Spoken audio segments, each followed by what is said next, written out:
Sup, man? It's your big brother K-Rino. Had to backdoor you with another one.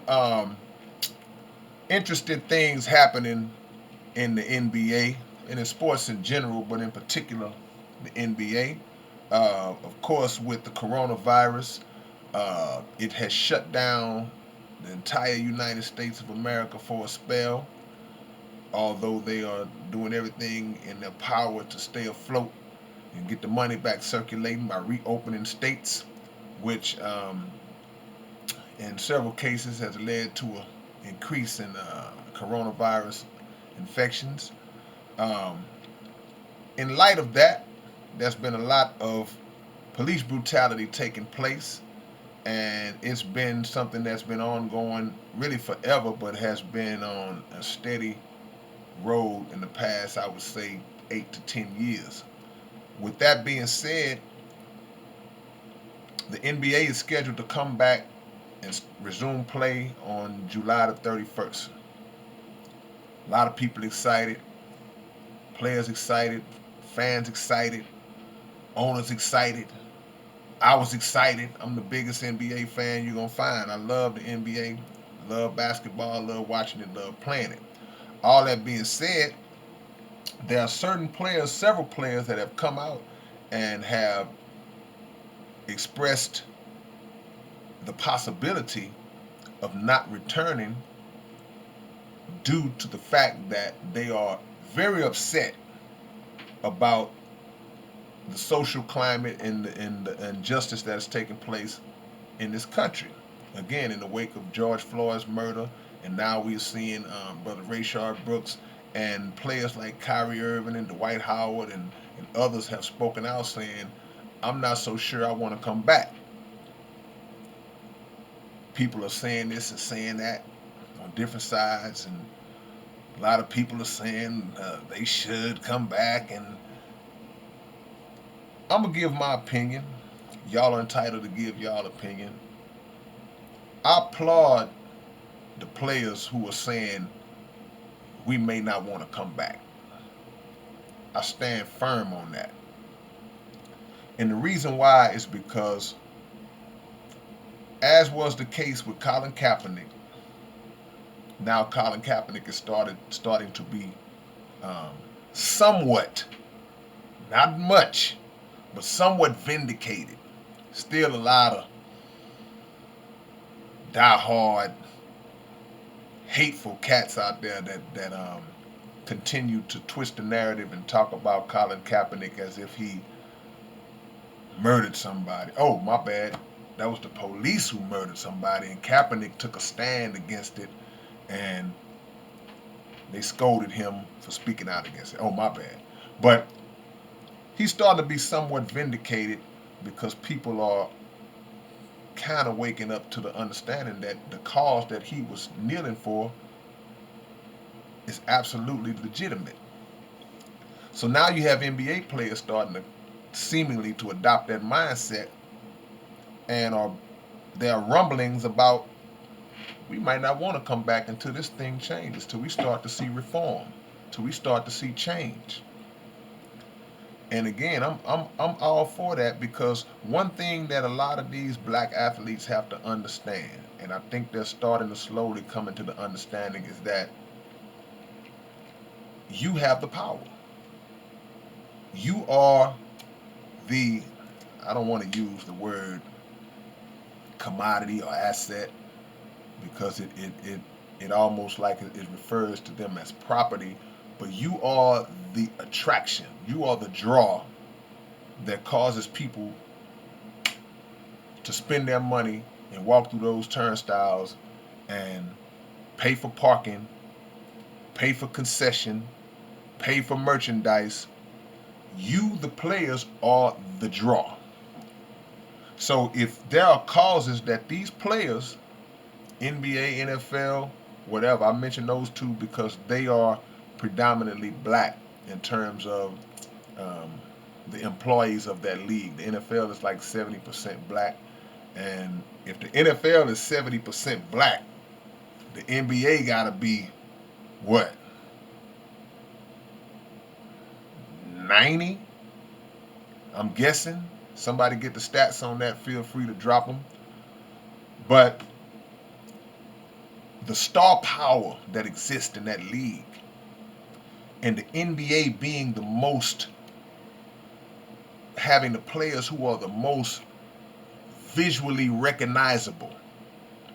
In football, you got a helmet on, a bunch of pads, so you could be the best running back in the league, and I may be standing behind you at the grocery store and not even really know who you are unless I'm just that kind of a fan, or unless you're that type of promoted personality. If you are a Tom Brady or I cannot think of any, or local like Houston, Texas. If you are Deshaun Watson, somebody like that, then it's like, wow, we automatically know who you are.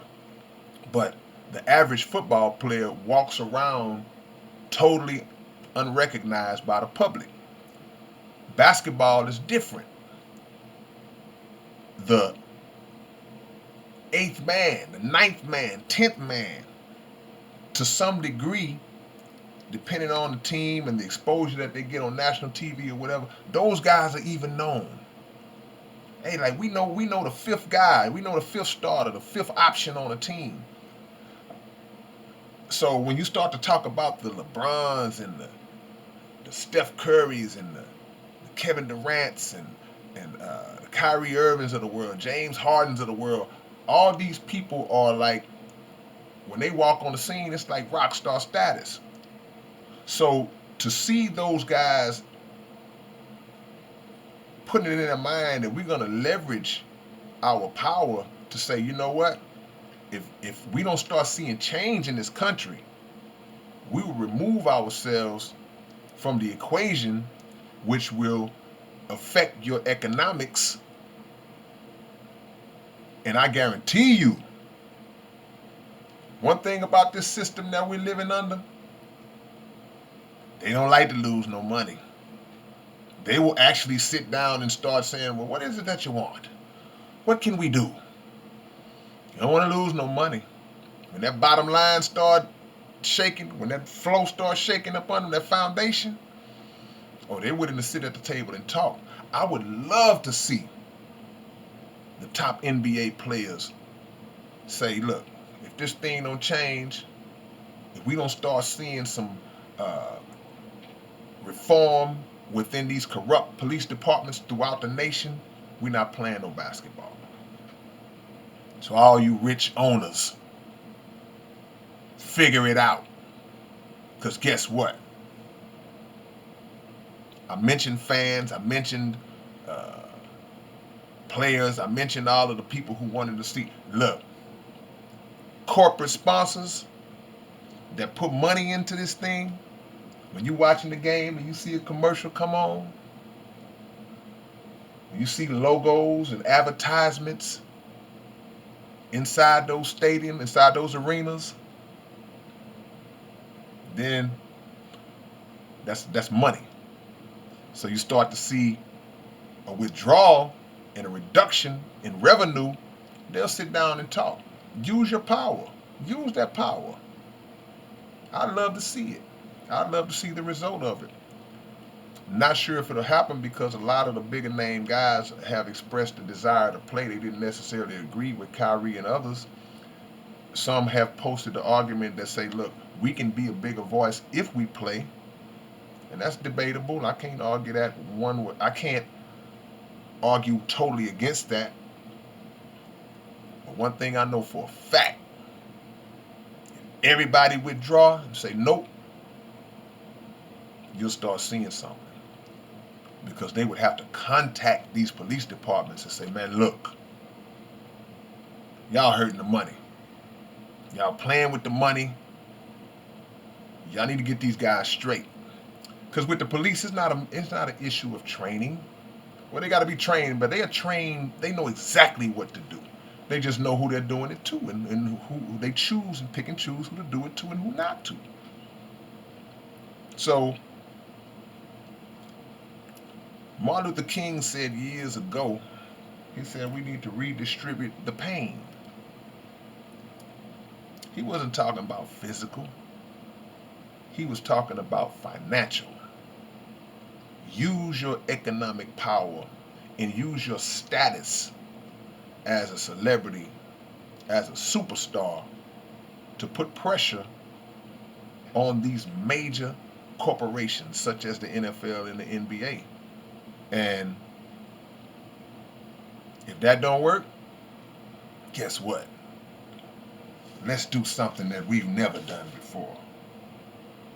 Start your own league. Quit trying to assimilate to people who still view you as a subordinate, no matter how much money they pay you. Because people will say, man, they make all that money, they make all that. Look, man, everybody is not ruled by money, and everybody is not um, puppeted by the amount of money they make. A lot of us are. Don't get it twisted. Got a lot of black people out here that you throw that bone in the air, they gonna jump and catch it in their mouth. But there are a lot of black people, black celebrities who stand. We're not gonna post the narrative and push the narrative that all of them are just sellouts and agents, and there's a lot of them that are. Gotta say that again. But salute to those who stand on a principle. Salute to those who are willing to give it all up for a bigger cause, and that's the cause of the liberation of your people. Salute to you. Because music is no different. I think back to Muhammad Ali, the stance he took where he lost it all. He was stripped of everything, including the money. But history vindicated him. And the same is happening with Colin Kaepernick, though not fully, it will one day. So, yeah, let's scare the hell out these owners, man. I love to see it. Yeah, we ain't hooping. All right, man. Holla at your big brother K-Rino, man, and tell me what y'all think about this. And like, comment, and subscribe, and keep your notifications on, man. One love. Peace.